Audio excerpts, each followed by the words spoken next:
Listo, muy bien. Bueno, pues vamos a empezar con uno de los conceptos que vamos a platicar hoy, que es el concepto del Estado. Es importante que entendamos esto por los otros temas que vamos a ver el día de hoy. Y bueno, el Estado suele referirse mejor dicho, suele definirse como una organización jurídica de una sociedad bajo un poder de dominación que se ejerce en un determinado territorio. Por lo tanto, los elementos del Estado son la población, el territorio y el gobierno. Entonces, les puse estas imágenes, ¿por qué? Pues bueno, porque vamos a hablar del territorio mexicano, el gobierno pues está representado por las diferentes instituciones, por los diferentes niveles de gobierno y pues la población somos todos nosotros. Y les ponía que el Estado, de cierta manera, ustedes lo pueden relacionar o poner como un igual a la constitución política, porque cuando hablamos de que formamos parte de un Estado, esto quiere decir que aceptamos ese pacto social. Y ese pacto social, para verlo como tangible, lo podemos ver tangible en la Constitución Política de los Estados Unidos Mexicanos, que algunos también la llaman la Constitución Federal, está bien, cualquiera de las dos formas, o la Constitución Mexicana, es lo mismo. Lo podemos ver como si fuera un sinónimo de cierta manera, porque es la forma en la que podemos observar ese pacto social, ¿no? Y como decíamos la clase anterior, cuando nosotros nacemos, empezamos a adquirir derechos y obligaciones. Esos derechos y obligaciones emanan precisamente de la Constitución, entendida como este pacto social por encontrarnos en el territorio que nos encontramos bajo el gobierno que nos encontramos. Y yo aquí añadí esta pequeña pirámide porque quería darles un poquito más de contexto acerca de todo lo que vamos a seguir viendo. Esto no va a formar parte de su cuestionario ni mucho menos, esto es una información extra que yo les quería compartir. La pirámide de Kelsen es algo que se enseña mayoritariamente a los abogados para entender cuál es la jerarquía de las leyes. Y yo quería compartírselos porque vamos a empezar a ver más adelante como no solo la Constitución, entonces quería aclarar esta parte. La Constitución y los tratados internacionales están en la parte más arriba de la pirámide porque quiere decir que a partir de ahí hacia abajo es el nivel de jerarquía que tienen las legislaciones. Los tratados internacionales nunca van a estar por encima de la Constitución, a menos que se trate de derechos humanos y que provean un mejor derecho que la propia Constitución, como lo platicamos la clase anterior. Sin embargo, para todo lo demás que no sean derechos humanos, siempre va a estar primero la Constitución y después los tratados internacionales. De ahí vamos a partir a leyes generales, leyes federales, constituciones locales, decretos, reglamentos y jurisprudencia. La jurisprudencia lo podemos entender como las sentencias de los jueces federales.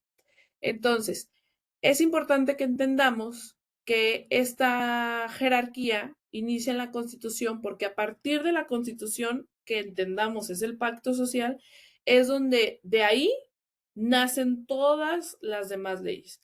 ¿Por qué nacen todas las demás leyes? Porque en la Constitución no se podían mezclar todos los temas que hay que legislar o tener una norma. Entonces, si de por sí la Constitución, que ahorita lo vamos a platicar, tiene cierta ya cantidad de artículos, agregar absolutamente todo sería imposible. Sería imposible estudiar la Constitución, sería demasiado complicado. Entonces, por eso, a partir de la Constitución que está hasta arriba, es que se van a nacer, si lo quieren ver así, todas las demás legislaciones. ¿Para qué necesitamos todo lo demás? Bueno, porque cada, cada tema requiere un nivel de especialización. Entonces, por eso podemos poner, por ejemplo, no, pues está la Constitución, en la Constitución se va a establecer ciertos aspectos del derecho a la salud, después habla una ley general de salud, una ley federal de salud, en las constituciones locales también, en la de cada estado, se va a hablar sobre el derecho a la salud, Después habrá una ley local específica para los hospitales públicos de ese estado. Habrá decretos específicos que hablen sobre la salud para cada estado de la República.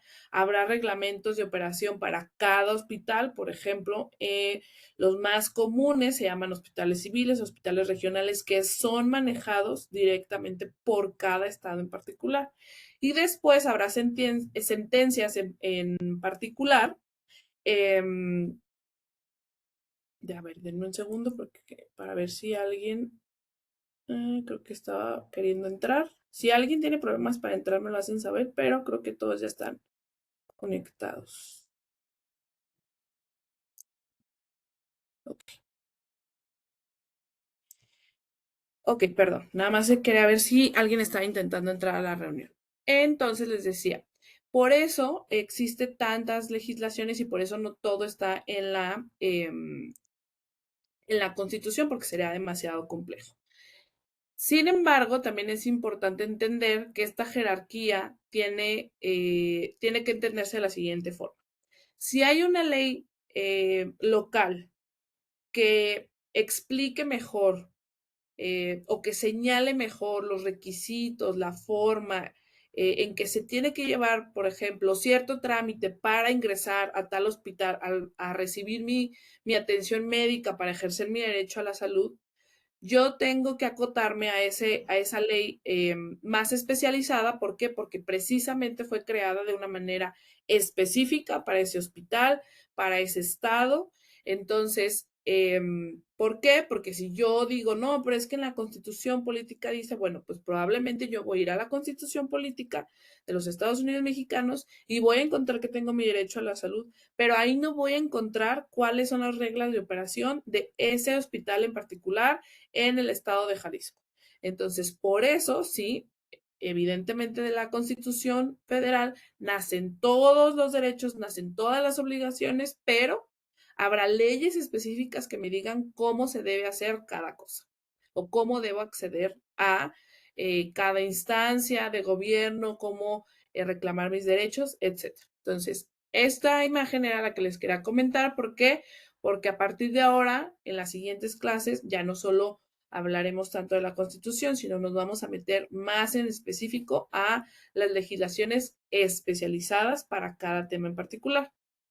Bueno, después de este pequeño contexto, nos vamos a remitir nuevamente a este concepto de derechos humanos que platicábamos la clase anterior, que como bien decíamos, pues en el artículo primero establece que todos en los Estados Unidos mexicanos somos personas y por lo tanto gozamos de derechos humanos.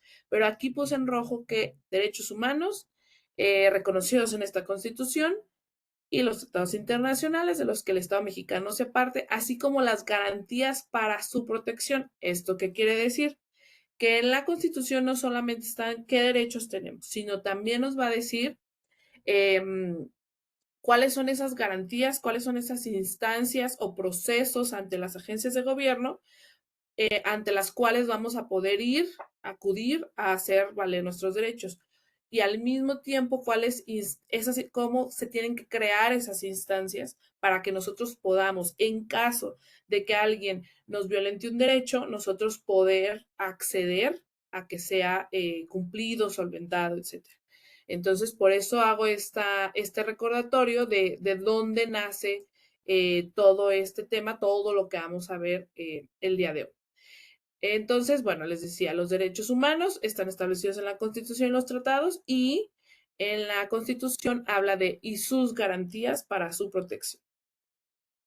Entonces, vamos a iniciar platicando sobre el derecho a la igualdad que establece la Constitución. En el artículo cuarto, la Constitución establece que la mujer y el hombre son iguales ante la ley y esta, o sea, la ley, protegerá la organización y el desarrollo de las familias. El Estado debe garantizar el goce y el ejercicio del derecho a la igualdad sustantiva de las mujeres y toda persona tiene derecho a decidir de manera libre, responsable e informada sobre el número y el espaciamiento de sus hijos. No existe ninguna legislación en nuestro país que nos obligue a tener hijos o que nos obligue a tener cierto número o en cierta cantidad de tiempo o a cierta edad. A esto se refiere en particular el derecho a la igualdad del artículo 4 de la Constitución Política de los Estados Unidos Mexicanos. Ahora bien, vamos a platicar sobre el derecho a la nacionalidad. Que la nacionalidad, además de ser un concepto como tal, pues se considera un derecho humano. La nacionalidad es el vínculo jurídico que une a una persona con un estado en particular. En este caso, por supuesto, hablaremos de la nacionalidad mexicana. Y el artículo 30 de la Constitución mexicana nos habla sobre que la nacionalidad mexicana se adquiere por nacimiento o por naturalización. Y ahorita vamos a ver cada una de estas dos opciones, cómo se da cada una de estas dos opciones. Bueno, pues por nacimiento serán todos los que nazcan en el territorio mexicano, sin importar la nacionalidad de sus padres. Es decir, pueden venir dos personas de Francia y si su bebé nace en el territorio mexicano, tendrá la nacionalidad mexicana por nacimiento.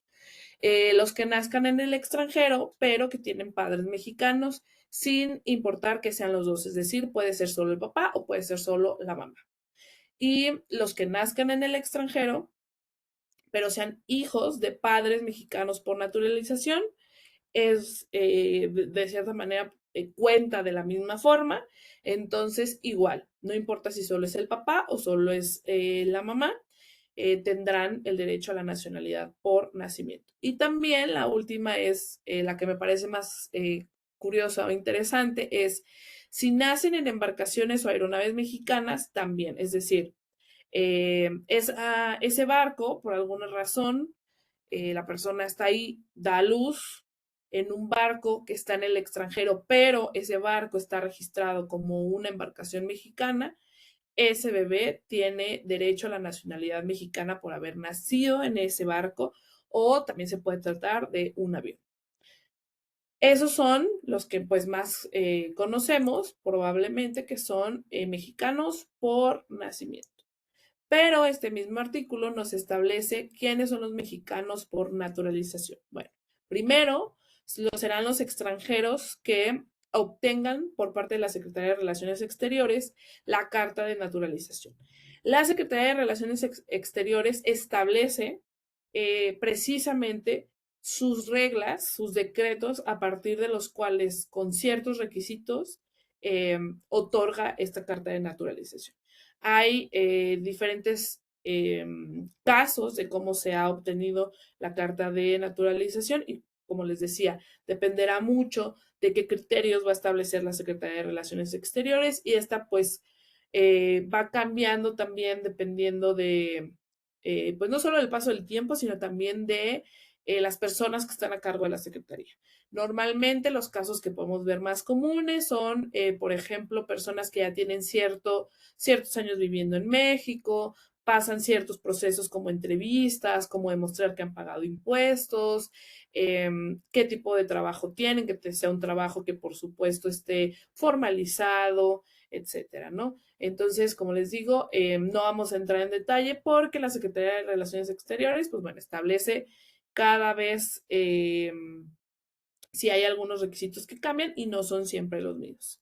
Y por último, la mujer o el varón que contraigan matrimonio con un varón o mujer mexicanos y que establezcan su domicilio dentro del territorio nacional y que cumplan con los demás requisitos que la ley señala.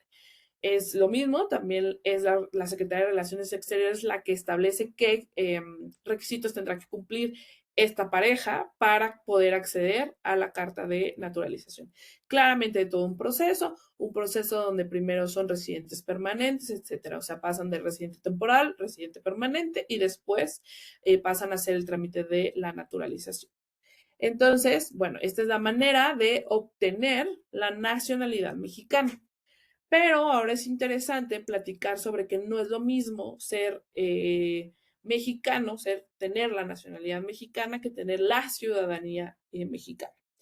El concepto de ciudadanía, hay quienes lo llaman solo un concepto jurídico, hay quienes dicen sí es un derecho humano.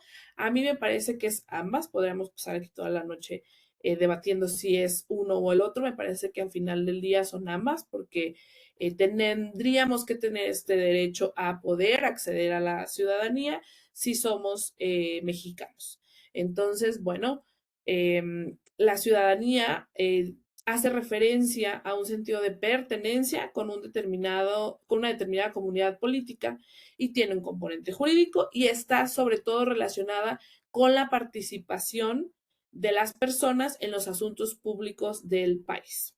Entonces, bueno, pues, ¿quiénes son ciudadanos mexicanos? El artículo 34 de la Constitución Federal nos dice que los varones y mujeres que teniendo la calidad de mexicanos reúnan además los siguientes requisitos. Como lo dije, el requisito indispensable, el primero es ser mexicanos antes de pensar en acceder a la ciudadanía. Y los requisitos son, bueno, pues haber cumplido 18 años y tener un modo honesto de vivir. Entonces, bueno, ¿de qué manera ustedes podrían recordar un poco más fácilmente el tema de la ciudadanía? Bueno, pues que digamos que la ciudadanía se desbloquea cuando cumplimos los 18 y normalmente es cuando tramitamos el INE, la credencial para votar, que claramente si no hemos cumplido 18 años, pues no nos van a aceptar el trámite, por eso van de la mano y obviamente, de cierta manera, además de identificarnos como ciudadanos, el INE nos da la posibilidad de votar, que vamos a platicar más adelante de eso. Y no solo eso, ahora se agrega que de años recientes hacia acá, el SAT ya establece que también a los 18 años una persona debe de activar, darse de alta en el SAT para generar su RFC con su homoclave. Anteriormente no era obligatorio que a partir de los 18 años se hiciera. Normalmente todos nos esperamos a empezar a laborar para solicitar al SAT que se activara, vaya, nuestro RFC, que nos diéramos de alta, que estableciéramos todos nuestros datos ahí, pero ya de algunos años para acá, me parece que pudieran ser 2 o 3 años más o menos, el SAT ya estableció que es una obligación a partir de los 18 años. Entonces, todo esto se desbloquea a partir de los 18 años, es decir, mi derecho a la ciudadanía, pero también mis obligaciones, y ahorita los vamos a platicar un poquito más a detalle. Entonces, bueno, ya hicimos la distinción entre lo que es la ciudadanía y la nacionalidad. Esas son las diferencias. Ahora bien, los derechos de los ciudadanos. Les puse aquí todos porque es mi deber compartir con ustedes cuáles son todos los derechos de la ciudadanía que vienen establecidos en la Constitución. Sin embargo, los más relevantes fueron los que subrayé o los que de cierta manera están un poquito más vigentes, por decirlo de una forma, es pues votar en las elecciones, ¿no? Ese es un derecho de nosotros como ciudadanos que en nuestro país, bueno, se establece a partir de ir y tramitar tu INE. Para que puedas hacer el ejercicio de ese derecho, pues tienes que ir y generar tu INE, tenerla vigente. También nuestro derecho es ser votados para cargos de elección popular, es decir, no hay ninguna diferencia. Mientras nosotros vayamos y cumplamos con los requisitos necesarios, podemos ser electos para cargos populares. También asociarnos libremente, individual o en conjunto para participar en los asuntos políticos del país. También formar parte de las Fuerzas Armadas, si ese fuera nuestro deseo. El quinto que habla sobre ejercer en toda clase de negocios el derecho de petición, bueno, de cierta manera es participar, uno, en los trabajos que a nosotros nos pudieran interesar y acceder a diferentes asociaciones, agencias de gobierno, etcétera, hacer solicitudes, tratar de involucrarnos. Ese derecho lo tenemos, que es algo que normalmente no ejercemos como en el día a día y que es un poco ambiguo. ¿Por qué? Porque hay otros derechos como mucho más específicos dentro de la Constitución o las leyes generales que ya nos esclarecen exactamente ese tipo de derechos de petición. El sexto es poder ser nombrado para cualquier empleo o comisión del servicio público mientras cumplamos los requisitos específicos, pero de cajón tendríamos derecho a participar como todos los demás y ver quién cumple esos requisitos. Y bueno, iniciar leyes Esto, como les decía, tiene particularidades. Sí, sí tenemos derecho, todos los mexicanos, a participar en las sesiones del Congreso, verlas y tratar de que se generen nuevas leyes, pero la realidad es que estas, digámoslo así, leyes de operación que existen para generar iniciativas de ley, bueno, pues hoy sabemos que van acompañados de eh, acudir a nuestros diputados, acudir a nuestros senadores para poder llevar a cabo esas iniciativas. Sin embargo, es un derecho, tanto diputados como senadores deberían de escucharnos ante las iniciativas de ley que nosotros podamos tener interés para que se lleven a los diferentes congresos. Y bueno, votar en las consultas populares que tengan trascendencia nacional o regional. En los últimos años, en los últimos gobiernos que hemos tenido a nivel federal y en algunos lugares a nivel estatal, ya se han llevado a cabo más consultas populares. Bueno, a esas consultas es a las que se refiere. Mientras nosotros tengamos nuestra ciudadanía con nuestra INE vigente, nadie debería de negarnos ninguno de estos derechos, incluidos el de participar en las consultas populares. Ahora bien, no todos son derechos, también hay obligaciones, que la realidad es que van muy de la mano de los derechos. O sea, tan es un derecho, pero al mismo tiempo es una obligación. ¿Por qué? Porque como decíamos en un inicio, al nosotros aceptar ser parte del pacto social, nosotros debemos involucrarnos porque al final del día estamos aceptando que vamos a cumplir esas leyes. Entonces, pues debería de ser de cierto modo o se esperaría que nuestro interés fuera participar en el cumplimiento de esas leyes, en la generación de esas leyes y en la elección de los puestos del gobierno que va a participar en este pacto social del que somos parte. Entonces, bueno, las obligaciones de nosotros como ciudadanos son, bueno, pues inscribirnos en el catastro.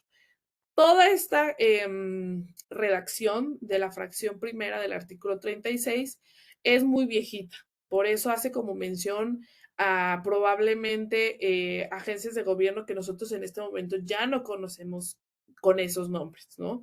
Eh, Realmente nosotros ya sabemos, bueno, sí, sí existe un catastro en cada uno de nuestros municipios de donde seamos parte, donde si nosotros, bueno, adquirimos una propiedad, tenemos que ir a darnos de alta, ¿no? Es por eso les decía, esto es como muy general y como que la redacción viejita de 1900 y tantos, pero en las leyes específicas de cada municipio, de cada estado, pues ya está redactado con los nombres actuales del ayuntamiento y de las diferentes oficinas de gobierno. Bueno, ¿esto a qué se refiere? Si ustedes tienen una propiedad, bueno, pues que vayan y la inscriban. Si ustedes hacen un negocio, bueno, pues que vayan y saquen su licencia para operar en el ayuntamiento, ¿no? O las licencias de operación del negocio, pues que se requieran, ¿no? Si tienen que sacar diferentes permisos a nivel municipal, estatal, federal, bueno, pues que lo hagan de esa manera. Obviamente también habla de que como ciudadanos nos inscribamos en este Registro Nacional de Ciudadanos. Bueno, realmente en el registro que estamos es en el Registro Nacional, que es el que nos genera nuestro CURP, y después en el INE, que ya es cuando adquirimos la ciudadanía. Formar parte de los cuerpos de reserva es el número 2. Esto se refiere a las Fuerzas Armadas. Afortunadamente, no existe una situación actual en México que hiciera que el gobierno activara de cierta manera esta obligación porque no existe una necesidad de solicitar que nos unamos a los cuerpos de reserva de las Fuerzas Armadas, pero en un caso dado, bueno, pues sí está establecido en la Constitución que debemos formar parte si así se nos lo requiere.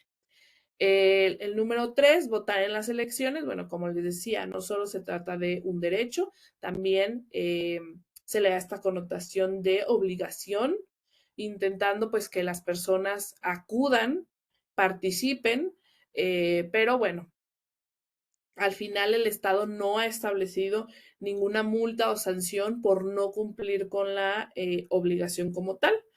Entonces, por eso normalmente no se le ve tanto como una obligación o no lo sentimos así, porque no es que nos sancionen, sino que lo hacemos de manera libre y precisamente desde mi punto de vista, por eso no se ha establecido ningún tipo de sanción, porque pues es para intentar no hacerlo como forzoso, sino que genuinamente sea una intención de los ciudadanos acudir. Y bueno, desempeñar los cargos de elección popular, si hubiésemos sido elegidos, pues es nuestra obligación cumplir con ellos. Y también desempeñar cargos de jurado o de funciones electorales. Las de funciones electorales pues son mucho más comunes. Probablemente a más de uno ya les tocó ser funcionario de casilla en algunas elecciones. A eso se refiere esta fracción del artículo 36. Y las de jurado, bueno, no hemos llegado a esa parte de la legislación dentro de los juicios donde tengamos que formar parte del jurado, pero en caso de que así fuera, ya está establecido en la Constitución. Solo faltaría agregarlo a las leyes específicas, como les decía, a las que nacen después de la Constitución. En este momento, en nuestro país realmente no tenemos esta figura como tal, pero bueno, ahí están, ya está dentro de la Constitución, por si en algún momento en algún estado se realizaran las modificaciones pertinentes. Y bueno, esas son nuestras obligaciones como ciudadanos, pero no, de cierta manera, no son las únicas que tenemos, aunque son muy, muy similares. También tenemos nuestras obligaciones como mexicanos, cuando todavía, en teoría, todavía no tenemos esta ciudadanía, porque es el artículo 31 el que habla sobre las obligaciones de los mexicanos. Sin embargo, todas las obligaciones a las que hace referencia, pues en teoría tendrían que darse a partir de una mayoría de edad, ¿no? No podríamos exigir como tal a un menor de edad que contribuya a los gastos públicos del país, ¿no? Tendría que hacerlo de cierta manera a través de sus padres, etcétera, ¿no? Pero es importante mencionar porque en muchas ocasiones solo nos vamos con la finta que en la Constitución vamos a ir a buscar el artículo que habla sobre las obligaciones de los ciudadanos, pero hay un artículo en específico que habla de las obligaciones de los mexicanos. Son similares, pero no son las mismas. Habla sobre, digo, subrayé esta porque me parece como la más relevante y que pasa muy desapercibida en la revisión constitucional de cuáles son nuestras obligaciones, pero bueno, pues es una que se da en el día a día sin que la gente diga de boca en boca que se trata de una obligación constitucional. Creo que lo vemos más como una obligación moral.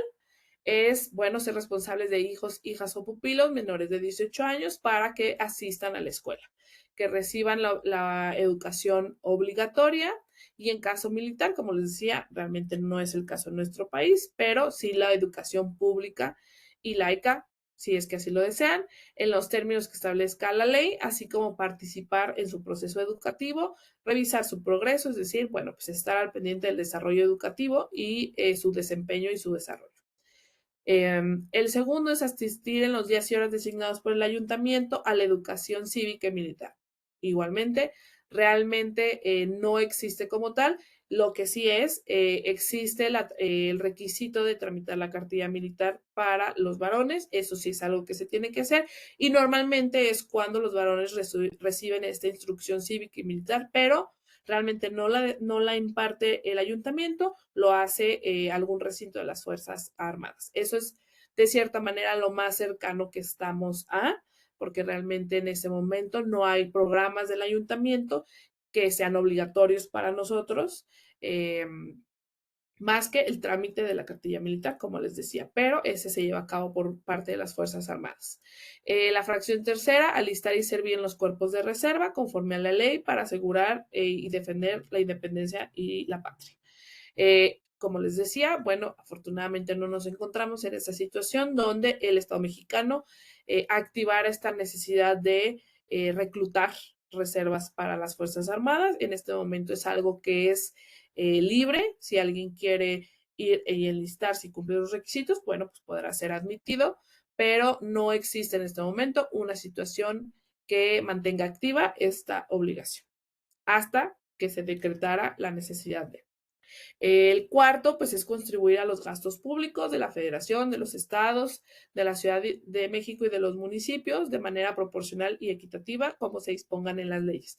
Esto básicamente pues es, como les decía, el SAT. Esto es donde se parece muchísimo a lo anterior, a las obligaciones de los ciudadanos, porque es que dependiendo de las leyes especializadas que tengamos en el ayuntamiento, en el estado, a nivel federal con el SAT, bueno, serán el tipo de contribuciones que tengamos que pagar. Es nuestra obligación como mexicanos y como ciudadanos, pues hacer estos pagos.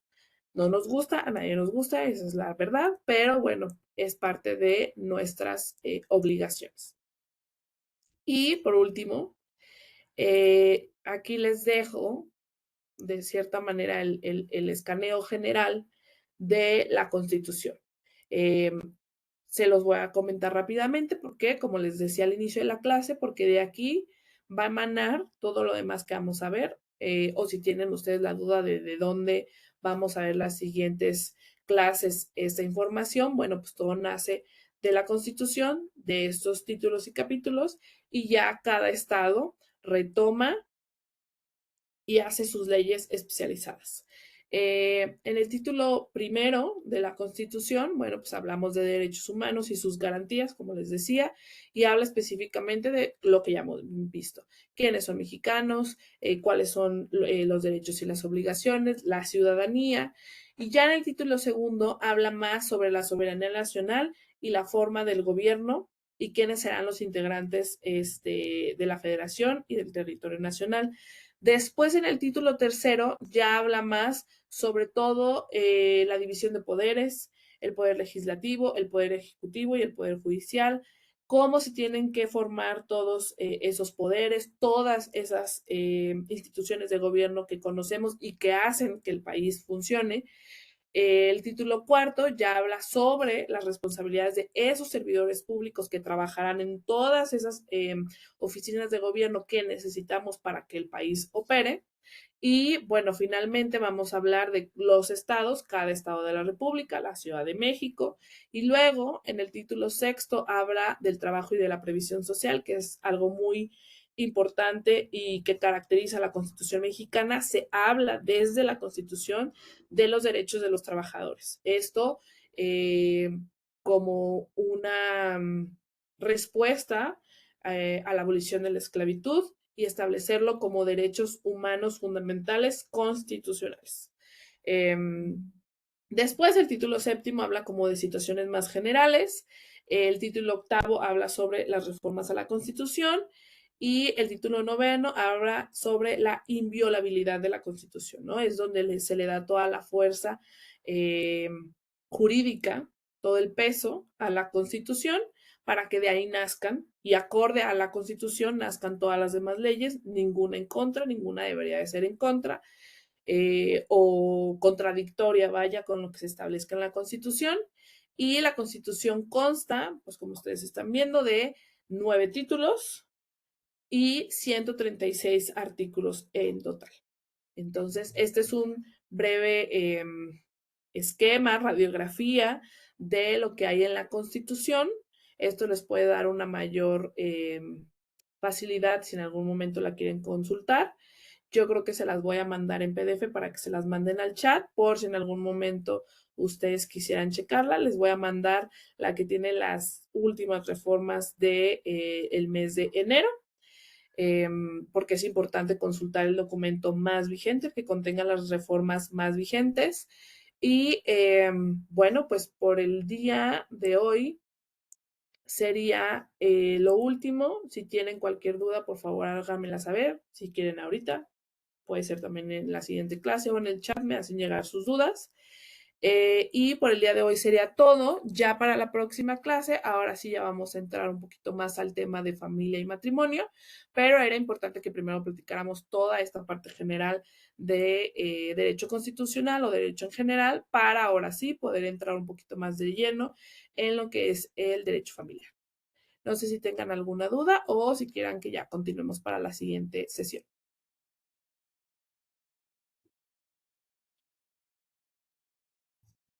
Va. Si no hay ninguna duda, voy a dejar de grabar y como les decía, cualquier comentario, sugerencia o duda me lo pueden hacer saber la siguiente clase o en el chat. Que tengan muy buena noche y descansen. Hasta luego. Gracias. Igual lo mande. Buenas noches. Gracias, maestra. Buenas noches.